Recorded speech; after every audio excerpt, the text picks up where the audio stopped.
I'm Emily, 26, female. I live in a high-rise apartment that overlooks the city, a place that always felt more like a stage set than a home. I shared it with my husband, Liam, and I worked as a marketing manager for a successful tech firm. From the outside, we were the picture of young, urban success, ambitious, driven, and deeply in love. But as I would soon discover, some pictures are designed to hide the cracks in the wall behind them. This is the story of how a single corporate dinner shattered that illusion, and how a forgotten voicemail gave me the power to tear down their entire corrupt world. Before this story unfolds, I'd love to connect with you. Please let me know in the comments where you're watching from and what time it is in your corner of the world. It's amazing to see how far these stories can travel. Our life was curated to perfection. Every morning, Liam would leave for his job as a financial analyst at Sterling Corp, one of the biggest investment firms in the country, dressed in a suit so sharp it could cut glass. He was ambitious, a trait I once admired. I thought it was a shared drive that bonded us. I'd head to my own office, where I led a team of creatives, building campaigns and weaving stories for brands. Our evenings were a blend of quiet nights in, watching trendy shows, or attending networking events where we played the part of the power couple. Liam was charming, and I was, as he often put it, the creative, bubbly one. I thought it was a compliment. I later realized it was a dismissal. Our apartment was minimalist and modern, filled with gray furniture and smart technology. It was more Liam's taste than mine. I had wanted to hang colorful art, to put down a plush, quirky rug, but Liam insisted on a clean, professional aesthetic. He said it was better for when we had important people over. I see now that my entire life with him was about maintaining an aesthetic, a brand, the brand of Liam, the successful husband. I was just a part of his marketing strategy. The upcoming annual team dinner for Sterling Corp's finance department was all he could talk about for weeks. "Emily, this is huge," he'd say, straightening his tie in the mirror. "Robert Vance, my boss, will be there. The CEO, Mr. Sterling himself, might even make an appearance. I need to be on my A game, and you need to look perfect." He picked up my dress, a simple, elegant black sheath. "Nothing too loud," he'd instructed, "just look supportive." I remember feeling a small, irritating prickle of annoyance. I was a marketing manager. I knew how to present myself, but I smiled and agreed, because that's what I did. I was the supportive wife. My best friend and colleague, Chloe, was more skeptical. We were grabbing lunch a few days before the dinner when I mentioned Liam's instructions. Chloe paused, her fork hovering over her salad. "He told you what to wear, like instructed you." I shrugged, trying to make it sound casual. "He just wants us to make a good impression. His boss, Robert, is a bit old school. Robert Vance is a shark in a tailored suit," Chloe said, her brow furrowed. "And Liam seems to be swimming right alongside him. Just be careful, Em. You're not an accessory." I brushed off her concern, defending Liam as I always did. "He's just stressed. It's a high-pressure job," but her words lingered. That evening, I tried to talk to Liam about a major campaign I had just launched successfully. I was proud of it, a multi-platform strategy that was already exceeding its targets. He listened with one ear, his eyes glued to his phone, scrolling through stock market updates. "That's great, babe," he said, his thumb swiping upward. "Hey, did I tell you Robert is considering me for the senior analyst position? The dinner is my chance to seal the deal." My achievement was a footnote. His ambition was the headline. This was the rhythm of our life, a constant dance around his career, his needs, his world. I was so busy playing my supporting role that I failed to see that the stage we were on was designed to collapse, with me standing right in the center. The dinner was just a few days away, and I had no idea it wasn't just about sealing a promotion. It was about putting me in my place and solidifying an alliance between two men who saw me as nothing more than a stepping stone. The night of the dinner arrived, cloaked in a cold, crisp autumn air. The venue was an absurdly opulent hotel ballroom with chandeliers that dripped crystals like frozen tears. The air hummed with the low murmur of expensive conversations and the clinking of glasses. I stood by Liam's side, wearing the black dress he'd chosen, a polite smile fixed on my face. I felt like an actress on opening night, handed a script I hadn't had time to read. Liam was immediately in his element, navigating the room with a practiced ease, his hand resting possessively on the small of my back. He introduced me to a few of his colleagues, his voice slick and confident. "This is my wife, Emily," he'd say, and the conversation would politely pause for a nod in my direction before swiftly moving back to market trends and portfolio diversification. I didn't exist as a person, only as a title, the wife. Then Robert Vance approached. He was exactly as Chloe had described him, tall, impeccably dressed, with cold, assessing eyes that seemed to calculate a person's net worth in a single glance. "Liam, good to see you," he boomed, his smile not reaching his eyes. He shook Liam's hand firmly before turning his gaze to me. It wasn't a look of greeting, it was an appraisal. He looked me up and down slowly, a faint smirk playing on his lips. "And this must be the little woman," he said, his tone dripping with condescension. "Liam tells me you do some sort of social media stuff." I felt a hot flush of anger creep up my neck. "I'm a marketing manager." I corrected him, keeping my voice even. "I lead the digital strategy department at my firm." Robert chuckled, a dry, dismissive sound. He turned back to Liam, completely ignoring my response. "Well, you've got her trained well, my boy. A pretty face to have on your arm." He clapped Liam on the shoulder, and Liam, my husband, just beamed. He didn't defend me. He didn't correct his boss. He soaked in the praise like a dying plant in the rain, puffing up his chest with pride. In that moment, under the glittering chandeliers, I had never felt so small, so utterly invisible. The humiliation didn't stop there. We were seated at a large, round table with Robert, his own silent, immaculately dressed wife, and a few other senior colleagues. The entire dinner was a performance. Liam and Robert would exchange inside jokes, their laughter sharp and exclusive. They'd lean in, whispering to each other, before glancing over at me with matching sneers. It was subtle, but it was unmistakable. I was the punchline to a joke I couldn't hear. At one point, the conversation turned to a recent, high-profile corporate merger. I had followed the story closely and had some insights from a marketing perspective. I waited for a pause and offered a comment. "The branding integration on that merger is going to be a real challenge." I began. "They risk alienating their core customer base if they don't handle it delicately." Robert stopped, his wine glass halfway to his lips. He stared at me for a long moment before letting out a short, derisive laugh. "Branding," he said, as if it were a dirty word. He looked at Liam. "Don't you worry your pretty little head about that, sweetheart. We'll leave the big numbers to the men, eh, Liam?" Liam laughed along with him.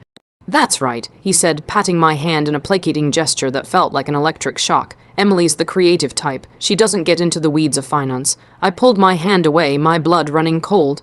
It wasn't just that they were dismissing me, they were enjoying it. It was a power play, and I was the pawn. I spent the rest of the dinner in silence, pushing a piece of sea bass around my plate, the metallic taste of betrayal in my mouth. I watched my husband and his loathsome boss, and for the first time, I didn't see an ambitious man trying to get ahead. I saw a stranger, a cruel, weak stranger I had somehow married. The ride home was suffocatingly silent. The polished mask of the supportive wife had cracked, and I couldn't bring myself to fix it. Liam, on the other hand, was buzzing, high on the adrenaline of a night spent stroking the ego of his boss. He finally broke the silence as we stepped into the sterile quiet of our apartment. "Tonight went perfectly," he announced, shrugging off his jacket. "Robert basically confirmed I'm the top contender for the senior spot. He was really impressed." I turned to face him, my arms crossed. "Impressed with what, Liam? Your ability to sit there and let him mock your wife?" His smile faltered. He looked genuinely confused, as if the thought had never occurred to him. "What are you talking about? He was just joking around. That's just how guys like him are. It's corporate banter." "Banter," I shot back, my voice rising. He called me the little woman. He sneered at my career, and you laughed right along with him. "There is nothing funny about that kind of disrespect." Liam sighed, a wave of annoyance washing over his features. This was the part where I was supposed to back down, to accept that I was being overly emotional. "Oh, come on, Emily, you're being dramatic. You don't understand the kind of pressure I'm under. I have to play the game. You were supposed to help me, not cause a scene by getting sensitive about a few harmless jokes." Harmless. I could feel tears welling in my eyes, hot with rage and hurt. The way he looked at me, the way you both whispered and laughed. That wasn't harmless, it was humiliating. "You're exaggerating," he said coldly, turning away from me. "I'm going to take a shower. We'll talk about this in the morning when you've calmed down." And just like that, the conversation was over. He dismissed my feelings as easily as Robert had dismissed my career. I stood alone in the living room, the city lights twinkling mockingly outside the window. My anger was a living thing, coiling in my stomach. I knew I wasn't exaggerating. Something was deeply wrong, and his casual cruelty was the proof. That night, I slept on the couch, or rather, I lay on the couch, staring at the ceiling until the sky began to lighten. The next morning, Liam left for work early, leaving a brief, dismissive note on the counter. "Have a better day." The patronizing tone of it just fueled my anger. I was supposed to just get over it. As I was getting ready for my own workday, my mind racing, Liam's work phone, which he kept on a charging stand by the bed, buzzed. He'd forgotten it in his rush to leave. Normally, I would have ignored it, but a burning curiosity and instinct made me pick it up. It was a notification for a new voicemail. His phone was unlocked, another sign of his arrogance. He didn't see me as a threat. My finger hovered over the play button. It felt like a monumental invasion of privacy, a line I had never crossed in our entire relationship. But the events of last night had redrawn all the lines. I pressed play. Robert Vance's slick, confident voice filled the quiet room. "Liam, my boy, just calling to say great work last night. You handled everything perfectly." There was a pause, and I could hear the sound of ice clinking in a glass. "And I mean everything. The wife played her part beautifully, too, totally clueless. She has no idea her little marketing firm is next on Sterling's acquisition list, and that her own husband fed us all the intel we need to gut it for parts. Keep her sweet and smiling. Once the deal is done and your promotion is finalized, you can trade her in for a newer model. Talk soon." The phone slipped from my hand and clattered onto the floor. I couldn't breathe. The air in the room felt thick, unbreathable. Every word was a hammer blow, shattering the last remnants of the life I thought I had. It wasn't just disrespect. It was a deep, calculated betrayal. He wasn't just letting his boss mock me. He was actively using me. He had been feeding my company's confidential strategies to his boss to facilitate a hostile takeover. My work, my career, my team. He was helping them destroy it all for a promotion. And the casual cruelty of Robert's final line, "Trade her in for a newer model," confirmed it all. I wasn't a partner. I wasn't even an accessory. I was a resource to be exploited and then discarded. The voicemail wasn't just a discovery. It was a declaration of war, and I had no intention of losing. For a full hour, I sat on the edge of the bed, the silence of the apartment pressing in on me. The shock slowly receded, replaced by an icy diamond, hard resolve. They thought I was clueless. They thought I was a pretty little head, incapable of understanding their world. They were about to find out just how wrong they were. My grief was real, but my anger was a far more powerful motivator. They had underestimated me, and that was going to be their downfall. I was a marketing manager. My entire career was built on understanding systems, finding patterns in data, and crafting narratives. It was time to use those skills for myself. First, I saved a copy of the voicemail to a secure cloud drive, then deleted the original from Liam's phone. He would just assume he'd cleared it himself. I called in sick to work, my voice steady and calm, a sudden bug. I said, my boss was understanding. Next, I called Chloe. I didn't tell her everything over the phone, just that something terrible had happened with Liam and I needed her help. We met at a small, out-of-the-way coffee shop an hour later. When I played the voicemail for her, her face went from concern to horrified. She reached across the table and squeezed my hand. "Emily, I am so sorry. That man is a monster. Both of them are. Sorry isn't going to cut it, Chloe." I said, my voice low and determined, "I'm not going to let them get away with this. They're planning to acquire my company, gut it, and lay everyone off, including you. Liam used me to get the inside track." Chloe's eyes hardened. "What do you need?" "Information," I said. "They feel untouchable, which means they're careless. Liam and I have a shared family computer at home. He sometimes works from it. I need to know the full extent of their plan. I need proof that goes beyond just this voicemail." That afternoon, Chloe, a wizard with all things digital, came over to the apartment. While I stood watch, my heart pounding at every sound from the hallway, she went to work on our home computer.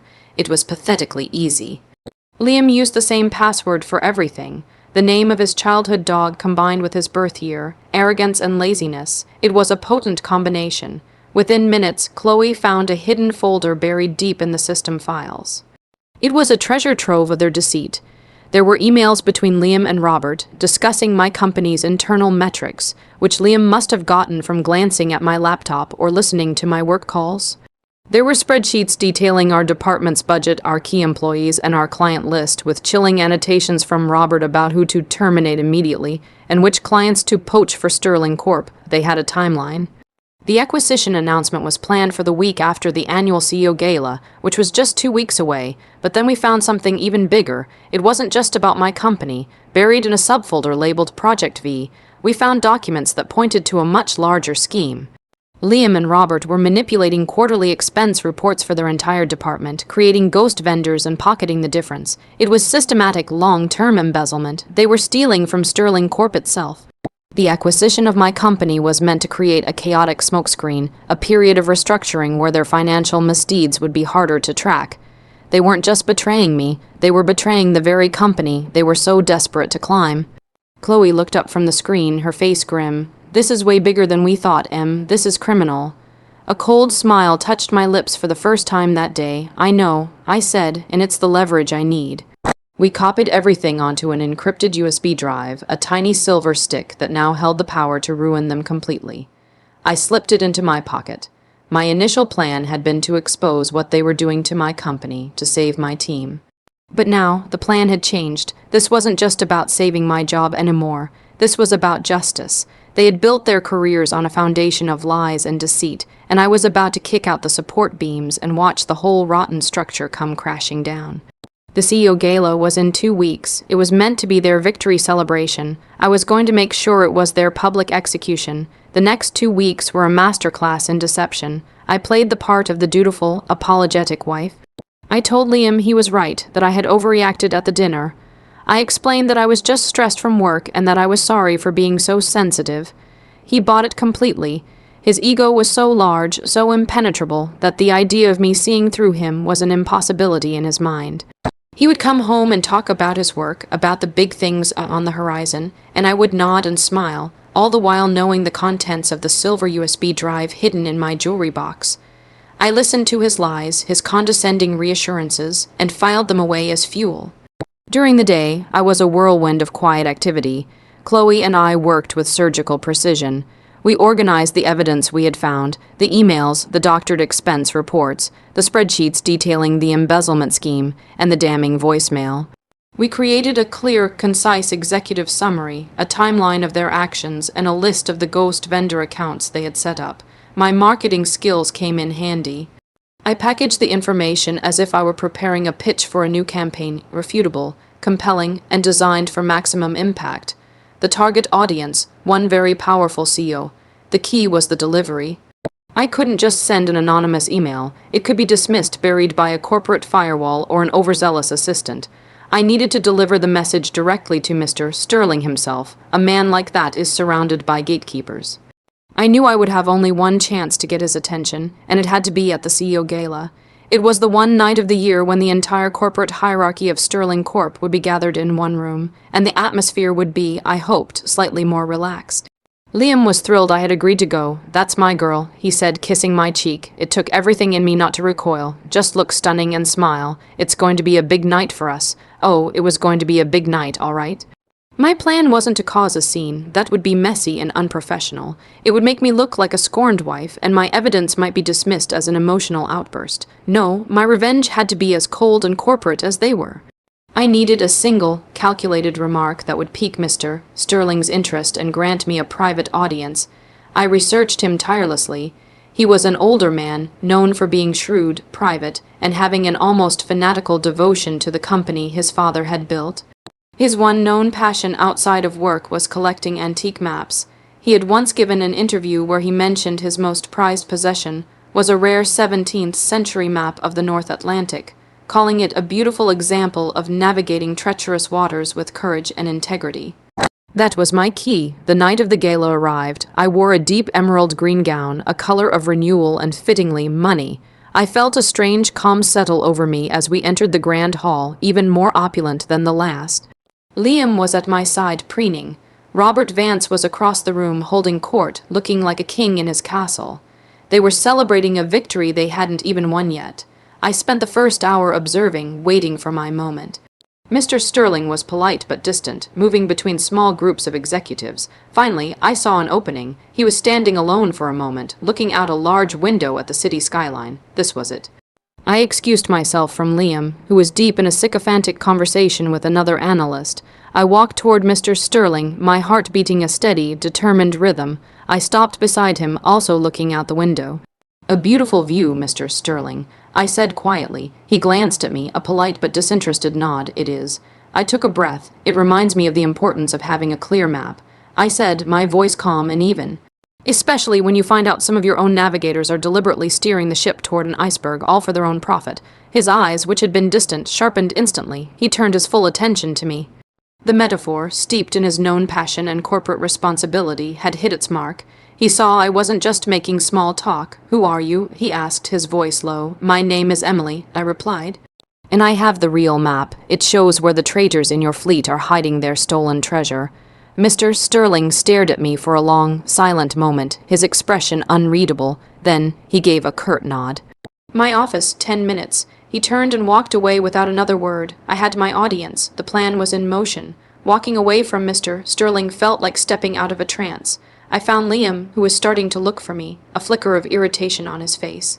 "Where have you been?" he asked, just getting some air. I said smoothly, "I have a bit of a headache. I'm just going to step out for a few minutes." He barely registered my words, already turning back to his conversation. He was so consumed by his own ambition that he was blind to everything else. I made my way to the executive elevator, the encrypted USB drive feeling heavy and powerful in my small evening bag. Mr. Sterling's office was on the top floor, a vast, quiet space with panoramic views of the city. He was waiting for me, standing behind a large mahogany desk. His polite gala demeanor was gone, replaced by the focused intensity of a CEO who smelled trouble. He didn't ask me to sit. "You have 5 minutes," he said, his voice clipped. "Explain yourself." I didn't waste time on pleasantries. I took out the USB drive and placed it on his desk. "My husband is Liam, a financial analyst under Robert Vance. For the past 18 months, they have been systematically embezzling funds from this company through a network of ghost vendors. They are also using confidential information, which my husband acquired from me under false pretenses, to orchestrate a hostile takeover of my employer, a tech firm named Innovate Marketing, purely to use the acquisition as a smokescreen for their accounting irregularities." I spoke calmly, presenting the facts as I would in a boardroom. I summarized the evidence on the drive, the voicemail from Robert, the emails, the spreadsheets with the incriminating annotations, and the timeline of the fraud. I concluded, "Everything you need to verify my claims is on this drive. The full financial records, their internal communications about it, everything." Mr. Sterling listened without interruption, his gaze fixed on me. His expression was like granite. When I finished, he picked up the USB drive, turning it over in his fingers. He walked over to his computer, inserted the drive, and spent a few minutes clicking through the files I had so neatly organized. I watched his jaw tighten. He didn't need to read every document. He saw the folder structure, the file names, the executive summary. He saw enough to know it was real. He finally looked up, his eyes cold with fury. "Thank you, Emily," he said, his voice dangerously quiet. He pressed a button on his intercom. "Frank," he said, "get the head of security up to my office immediately, and have him bring 2 of his men. Tell them to be discreet." He then made another call. "Get me our head of legal and our forensic accounting team. I want them on a conference call in 5 minutes. We have a code black situation." He looked back at me. "You may go. We will handle this from here. Rest assured, the acquisition of your company is terminated, effective immediately, and you will be compensated for the information you have provided." "I don't want compensation, Mr. Sterling," I said, my voice shaking slightly, the adrenaline finally hitting me. "I want justice." He gave a single firm nod. "You will have it." I walked out of his office and back down to the gala. The atmosphere felt different now, charged with a tension only I was aware of. I found my spot near the ballroom entrance and waited. Less than 10 minutes later, I saw 2 well-dressed but imposing men enter the room and speak quietly to a man in a tuxedo, who I recognized as the head of security. They moved with quiet purpose through the crowd. One approached Robert Vance, who was in the middle of a loud, obnoxious laugh. The other went straight for Liam. I watched as the security head leaned in and whispered something in Robert's ear. The color drained from Robert's face. His arrogant smirk vanished, replaced by a look of pure panic. At the same time, the other man was speaking to Liam. Liam's eyes darted around the room, wide with confusion and fear, until they landed on me. He saw me standing there, watching him, and in that instant, he knew I was the cause. His face contorted in a mask of disbelief and rage. There was no shouting, no dramatic scene. It was a silent, bloodless coup. They were escorted from the party, one from each side of the room, like common criminals being quietly removed from a crime scene. A few people noticed, murmuring with confusion, but the music played on. The house of cards they had built so carefully, so arrogantly, had just collapsed in front of everyone, and most people didn't even hear a sound. It was the most satisfying confrontation I could have ever imagined. I didn't wait for Liam to come home. I went back to the apartment, packed a suitcase with my essential belongings, and left. I sent him a single text message. "I'll have my lawyer contact you about the divorce." Then I blocked his number and went to stay with Chloe. The apartment we had shared, the stage set for our perfect life, was no longer my home. It was just a place filled with ghosts and lies. The fallout at Sterling Corp was swift and brutal. The day after the gala, an internal memo went out announcing that Robert Vance and Liam had been terminated, effective immediately, pending an internal investigation into serious financial misconduct. The story leaked to the financial press within a week. The headlines were merciless. Sterling Corp uncovers major embezzlement scheme. 2 executives fired. Their names and reputations were destroyed. Facing overwhelming evidence, they both took plea deals to avoid longer sentences. Robert Vance was sentenced to 5 years in federal prison.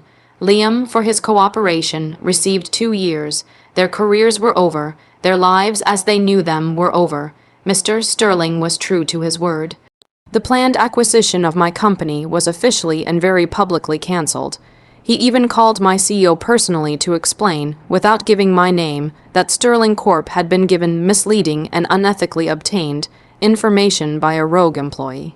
My company was safe, my team was safe. Chloe and I celebrated with cheap champagne and pizza on her living room floor, and for the first time in months, I felt like I could truly breathe again. The divorce was messy but quick.